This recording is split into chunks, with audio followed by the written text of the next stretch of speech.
स्टेजवर अमृता वहिनी जर जॉईन झाल्या तर काही प्रश्न आहेत मी दोघांना विचारू इच्छितो. म्हणजे माझी बोलती बंद करायची आहे. कॅन आय रिक्वेस्ट अमृताजी प्लीज जर आपण स्टेजवर आलात.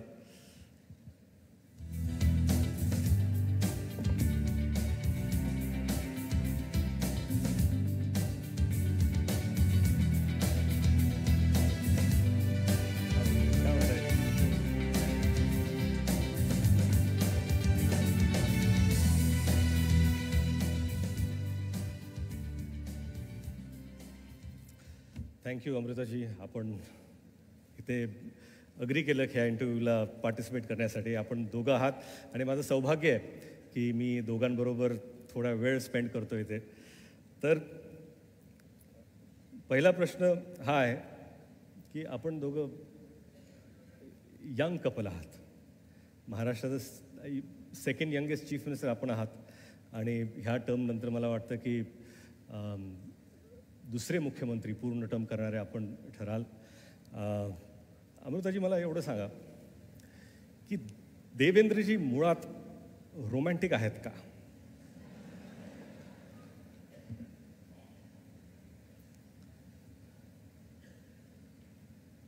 देवेंद्रजींना जनरली काहीच माहीत नसतं. मी कोणता नवीन ड्रेस घातला किंवा नवीन हेअरस्टाईल केली किंवा रोड झाली किंवा लठ्ठ झाली ते माझ्यावर इतकं प्रेम करतात की त्यांना कधी काही कळतच नाही. तर ते मला वाटतं खूप रोमॅन्टिक आहेत. खूप रोमॅन्टिक. आणि what is the most romantic thing? देवेंद्रजींनी अशी कुठली एक रोमॅन्टिक गोष्ट तुमच्यासाठी केली जी अविस्मरणीय आहे? मला दिविजा दिली. मला माझी मुलगी दिविजा दिली. अरे क्या बात आहे. बट यु नो देवेंद्रजी 4 वर्ष मुख्यमंत्री आहेत, सक्सेसफुल महाराष्ट्राचे मुख्यमंत्री आहेत. तर मुख्यमंत्री झाल्यानंतर असा आपल्या आयुष्यात कुठला मोठा बदल झाला? कारण फॅमिली मेंबर जेव्हा मुख्यमंत्री होतो एक बदल परिवारात जाणवतो की हा एक बदल आहे. तर आपल्याला कुठला असा बदल जाणवला? मला असा बदल जाणवला की आधी जे काही मी करायची ते it was not on spotlight. म्हणजे ते इतकं कोणी त्याच्यावर लक्ष नाही द्यायचं किंवा मी आपलं करत राहायची आपल्या रीत्याने. पण आता मी काहीही करते तर ते लोक लक्ष देतात, त्याच्यावर कधी स्तुती करतात, कधी टीका करतात. तर ते सगळं लोकांसमोर जास्त यायला लागलं आहे. आणि दुसरी गोष्ट, मला जे काही खूप चांगलं करायची जेव्हाही इच्छा होते ते मला लवकरात लवकर आता करता येतं. कारण आता देवेंद्रजी माझ्याबरोबर आहेत, सर पण माझ्याबरोबर आहेत, सगळेच माझ्याबरोबर आहेत. Very good. सर मला तुम्हाला एक प्रश्न विचारायचा आहे. समजा जर घरात दोघांमध्ये काही अणबण काही वाद झाला तर सॉरी कोण म्हणतं पहिलं? बघा, कोणीही पब्लिकली काही सांगितलं तरी फॅक्ट ऑफ लाईफ इज नवऱ्याला सॉरी म्हणावं लागतं. पण हे खरंच आहे. म्हणजे विपक्षाला काँग्रेस, राष्ट्रवादी किंवा शिवसेना जे जमत नाही ते तुमच्या पुढे ते म्हणून टाकतात की आय एम सॉरी म्हणून. अच्छा, दोघं आता मी ऑफकोर्स आपण मुख्यमंत्री आहात, लाईफ चेंज होते. पण असं एकत्र जाऊन कुठला सिनेमा पाहिला किंवा नाटक पाहिलं असं ह्याला किती वेळ झाला? दुखती रग पे हात मत रखो. आपल्याला आवडतं म्हणजे टू स्पेंड टाईम वगैरे? मला आवडतं, पण खरंच असं आहे की मुंबईला आल्यापासून जी आम्ही दोघांनी एकत्रित सिनेमा अजून पाहिला नाही. आणि त्याआधी पण एखाद पाहिला असेल कधीतरी? कधीच नाही पाहिला. हे बरोबर नाही आहे. त्याच्या आधी पाहिला होता, एक पाहिला होता फक्त. त्यांचा आवडता जॉनर कुठला चित्रपट? कुठले चित्रपट त्यांना पाहिला होता? त्यांना फन मूवीज आवडतात. जसं जाने भी दो यारो, ते खूप आवडायचं तो पिक्चर त्याला. तशा 3 इडियट्स आम्ही पाहिला होता, पण मग नाही पाहिला. त्याच्या आधी नाही, त्याच्यानंतरही. आणि तुम्हाला कुठले चित्रपट आवडतात? मला रोमॅन्टिक. रोमॅन्टिक. सर पण आता आपण ठरवता की ते ठरवतात काय चित्रपट पाहायचा आहे?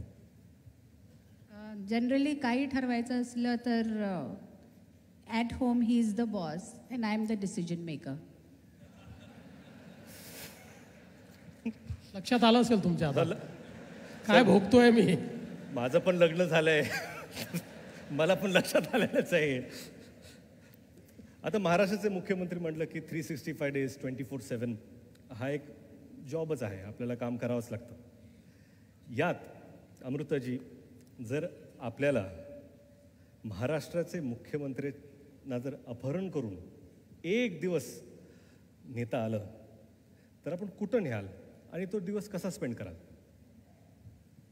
मी तुमच्या घरी घेऊन येईल. थोडं कसं नवरा बायको वागतात ते त्यांना कळेल मग म्हणून. You are most welcome. तर आपली कन्या दिविजा ह्या 4थीमध्ये आहेत. तर ऑफकोर्स पेरेंट्स टीचर मीटिंग तर होतच असतात. तर आपण पालक म्हणून तिथे जाता का प्रिन्सिपल वर्षात येतात? तिची प्रिन्सिपल एवढी स्ट्रिक्ट आहे की 1 दिवसाची पण लीव घ्यायची असेल तर आम्हाला लेटर आधीच पाठवावं लागतं, म्हणजे मला. जी. तर मीच जाते, मीच भेटते, मीच नमस्ते हाय हॅलो करून येते दरवेळेस. सर, आपण कधी जाता शाळेत? नाही, मी पूर्वी गेलो होतो पण आता एवढ्यात काही गेलेलो नाही. आणि हे तिचं म्हणजे ही शाळा एवढी स्ट्रिक्ट आहे की आम्हाला सुट्टी सोडून एकदा सुट्टी घेऊन दिविजाला बाहेर जायचं होतं म्हणून लीव ॲप्लिकेशन केली. तर अतिशय असं कडक पत्र त्यांनी आम्हाला पाठवलं की लीव तर आम्ही देतो आहे पण हे योग्य नाही आहे आणि इतर पॅरेंट्सने ऑब्जेक्शन घेतलं तर आम्ही त्याला जबाबदार असणार नाही, अशा प्रकारे एकदम कडक पत्र लिहून मग 2 दिवसाची लीव त्यांनी आम्हाला दिली होती. पण दिविजांची काही इच्छा आहे का किंवा मला आपल्या पेरेंट्सबरोबर हे करायचं आहे, पालकांबरोबर हे करायचं आहे? What is she like at home? नाही, इच्छा तिची असतेच पण ती लहानपणापासून सगळं बघते आहे त्यामुळे फार समजदार आहे.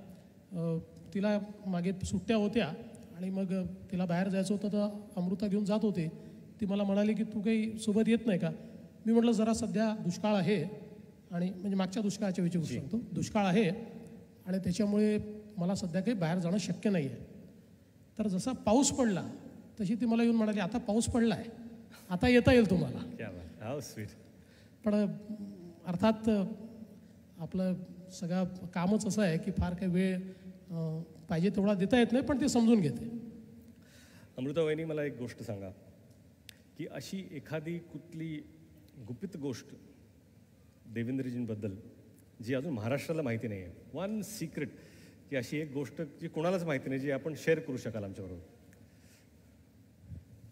मला आता आपण चित्रपटाविषयी बोललो तर आठवलं की आम्ही एक चित्रपट तोच पाहत होतो 3 इडियट्स आणि त्याच्यात खूप असं इमोशनल असं सीन आला होता आणि वाईट वाटत होता तो सीन पाहून. आणि मी हळूच देवेंकडे पाहिलं तर चालू होतं इमोशनल आतल्यात खूप इमोशनल आहेत. ही एक सिक्रेट गोष्ट आहे.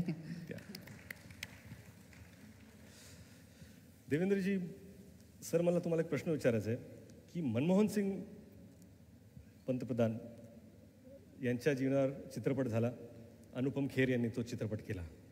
नरेंद्र मोदीजींवरती चित्रपट होत आहे, विवेक ओबरॉय ती भूमिका करत आहेत. बाळासाहेब ठाकरेजींवरती जो चित्रपट झाला त्यात नवाजुद्दीन सिद्दीकी यांनी काम केलं आहे. आणि या दोघांना मला प्रश्न विचारायचा आहे की देवेंद्र फडणवीसजींच्या आयुष्यावर जर चित्रपट झाला तर त्यांची भूमिका कोण करावी? नाही, हा विचार आपण मी त्यांच्या वयाचा झालो आणि त्यांच्या एवढं कर्तृत्व झालं की करू. आज त्याची आवश्यकता नाही आहे. आज आपलं ते चला हवा येऊ द्यामध्ये वगैरे माझे काही म्हणजे माझ्या भूमिका काही लोक साकारतात, भाऊ कदम वगैरे, तेवढ्यापुरतं पुरे आहे. Thank you so much.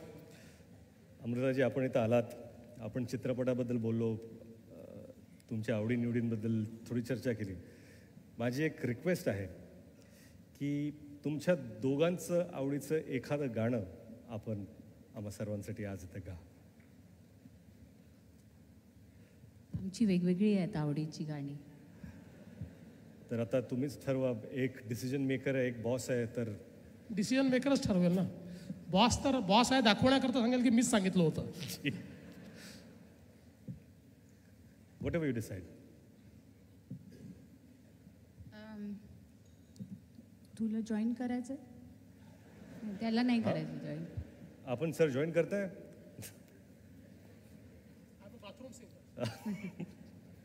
कोरस असला तर मी सर कोरस असेल तर आपण दोघं होता, आपण आहोत कोरस द्यायला. मला नाही सुचत आहे, काहीतरी सजेस्ट करा प्लीज. सर आपल्यालाच माहिती आहे, आपण गाणी ऐकली सगळी. हां, माझं आवडतं गाणं म्हणते रोमॅन्टिक जी. सॉन्ग आशिकी 2. आपण आता समोर आहे ना, डेडिकेट करा. जॉईन कराल तेव्हा म्हणजे थोडं सुरात कराल पण दोघे. थोडं रिवर्ब द्या ना. Sound, please, reverb.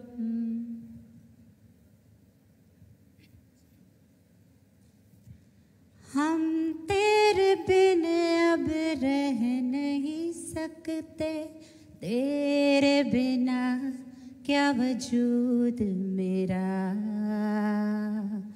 हम तेरे बिन अब रह नहीं सकते, तेरे बिना क्या वजूद मेरा. तुझसे जुदा अगर हो जाएंगे तो खुद से ही हो जाएंगे जुदा. क्योंकि तुम ही हो, अब तुम ही हो जिंदगी, अब तुम ही हो. चैन भी मेरा दर्द भी आशिकी, अब तुम ही हो. Thank you. That has to be the most romantic political moment of my life.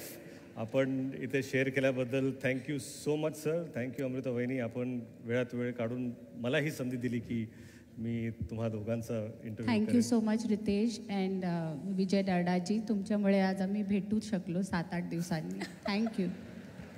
Sound बंद करा. Thank you so much, ma'am.